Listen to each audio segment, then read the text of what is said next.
In late June, 70 researchers and farmers took part in a WA Livestock Research Council by invitation study tour to the UWA research farm in West Pingelly. On site, they were treated to a broad range of presentations that provided an insight into the extent of projects underway and the degree of collaboration between WA's livestock research community.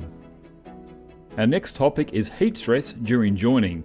It's a major MLA Donor Company investment project led by UWA. And our presenter, Shane Maloney from UWA. So if you just Google heat stress and reproduction in mammals, you find a whole bunch of papers that'll tell you it's not a good thing. The effect of high temperatures, and especially with high humidity on males, has been known for a very, very long time. So there's quite a bit of work on infertility in males, but especially in rams, because of heat stress, and that's been known for a while. But there's been quite a little bit of work done on females as well. And the female ovulates less. Well, actually, she ovulates more. She ovulates less in general, but she tends to super ovulate, as it's called. So the twinning rates and triplet rates can go up in heat-stressed ewes, but overall the fertility is lower if the females are hot or exposed to high temperatures at the time of ovulation. And then getting a hot female pregnant is harder. Implantation doesn't happen as easy, and the fetus tends not to stick. So there's a range of problems. But everything we know about it has been done in animal houses, except for a little bit of work on male fertility in rams in Western New South Wales back last century. So MLA decided it was time to find out how important is this out there in the real world. So that's what this project is all about. If I start coughing, it's not COVID. I've had bronchitis. I'm just getting over it. So you can come a bit closer. But anyway. So each of those ewes out in the paddock there is having one of these little sensors that we've been using now for about 10 years. With a couple of people at Murdoch, we developed these to put in sheep going on the boats to the Middle East. So basically there's a little computer on the end. Most of that's battery. And we just put that into the Ivermectin capsules that some of you might know. The CSIRO developed those about 20 years ago. And if Tim's running around here, Tim tells me that when he was a boy, he did some of his early work on these rumen capsules that are made to deliver drugs, basically. But we just take the drugs out and put our electronics in. So this thing's measuring temperature every 5 minutes. So each of those ewes you can see out there has got one of these in the rumen. So we're measuring the temperature of those 750 ewes every 5 minutes. Touch wood, if everything's working. And as Serena said, we've also got these little collars that give us an idea of activity. So there's a GPS sensor in there that measures where it is every 5 minutes. And there's a accelerometer in there that's running at 25 hertz. So the idea is, we started this project back in the joining period in January this year. So one of the things Esther asked us to fill out was, what have you learned so far?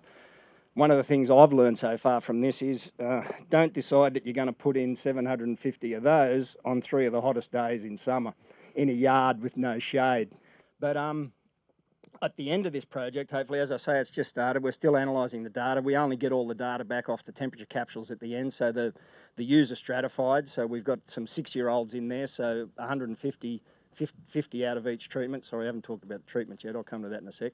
50 out of each treatment go off to the abattoir at the end of this year, so we'll get our capsules back and hopefully get the data. But the ones that were only 4 years old at the start of the study, or 3 years old at the start of the study, they'll go through the full 3 years of the study. The project eventually will run on 5 sites overall. So here on Ridgefield, there's a manipulation site, and then there's 4 commercial farms. We did 2 commercial farms here for the joining period, one out at Kellerberrin and one up in Mora this year. We've got another one in New South Wales near Cowra that'll start next year, and I think we've got another one already lined up here in WA, and we'll be looking at Suffolk, I think it is, as well as Merinos. But here on Ridgefield, we've done a little bit of a manipulation, and just to get a handle on heat stress in case, we have variations between the summers. That's one idea of going for the 3 summers. But there's 250 ewes in each of 3 paddocks, one with quite a bit of shade, one with about medium shade, and one with absolutely no shade at all. If you know anything from cattle, just the provision of shade makes a big difference to the temperature and the heat stress on an animal. We've got the results back from the joining for the first year. It's all right, I've kind of got it up here now. For the first year, and I have to say it was quite a warm summer. And if you believe the results that we got already, our project is going to tell MLA that heat doesn't matter, because we got a more than 90% success rate, so more than 90% fertility or conception in the ewes, which is, I'm told, I'm not an ag person, but that's pretty much unheard of. You know, the average rate on commercial farms is apparently in the 80s, and we're looking at 92, 93% in each. We've got some ideas why that might be, but then of course, even if the fertility is really, really good, there might be some epigenetic effects that are going on, and we'll be able to follow those lambs through, hopefully, for a year or two after the project ends. But as I say, we haven't analysed a lot of the data yet. You'll hear from a couple of the students later who are doing some work on some of the GPS data and the activity data, so I won't spoil their thunder now. But this is basically a watch it and see project where we'll know if all of those stories we heard about what's coming with climate change, if they're going to have a very big impact on sheep production. And I'm happy to take questions. Thank you. Okay, do you think there's a role in nutrition as well as just a shade effect?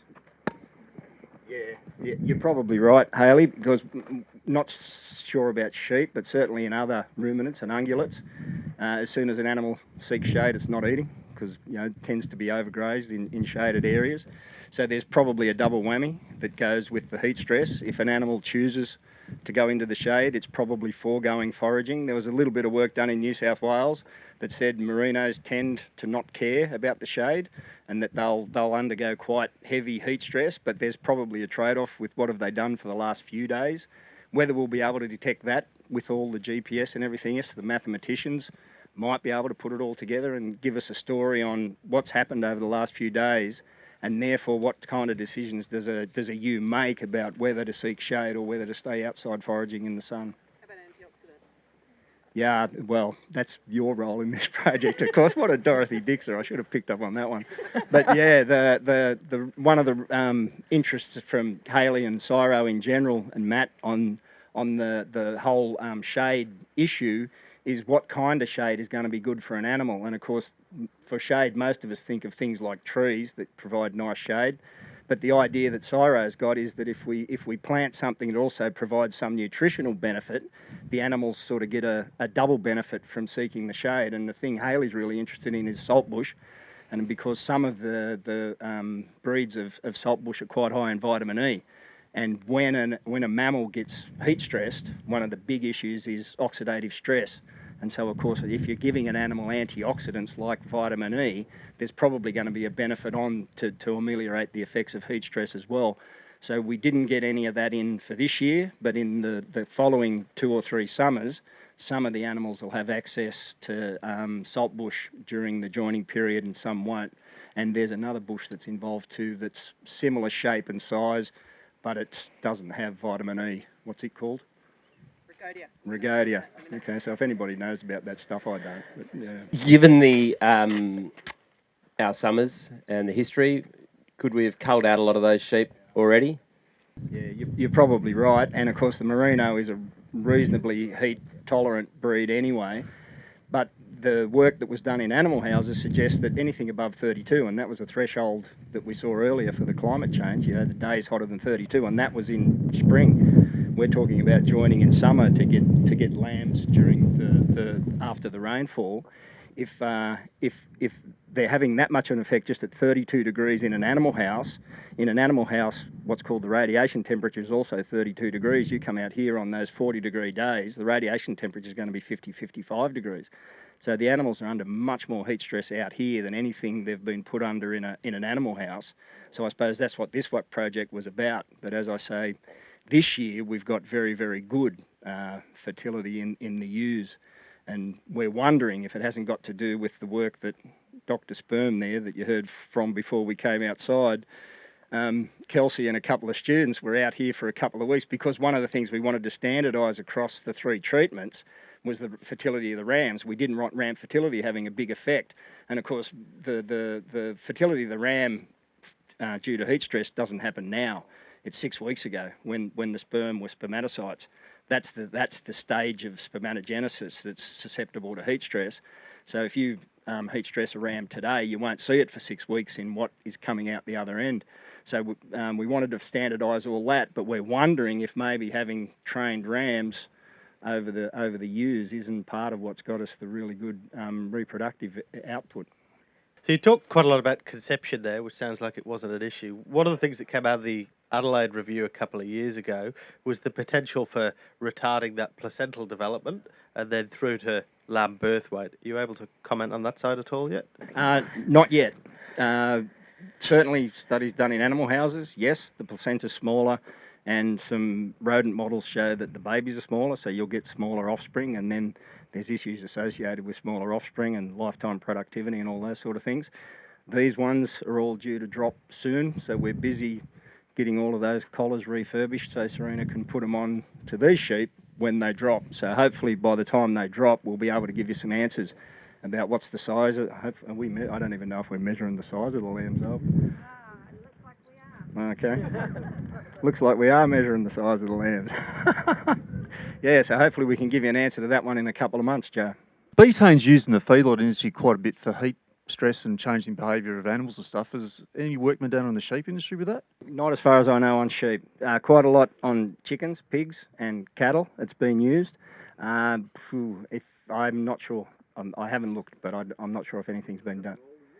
If it works in all of those other species, it could. Yeah. So yeah, if we start seeing effects of summer heat on fertility, and if everybody keeps joining in summer, because the other option is just to shift joining to different times of the year, but there's a whole bunch of reasons I'm told why that can't happen. But if we're going to keep joining in summer, then maybe down the road there's a role for a project on, okay, does betaine, vitamin E, presumably does the same sort of thing. Selenium seems to be important. So the studies that were done in pigs, I think they gave them betaine and selenium. So whether there's a role for those in sheep, I'm not sure, but it's certainly something that'd be fun to do. Yeah.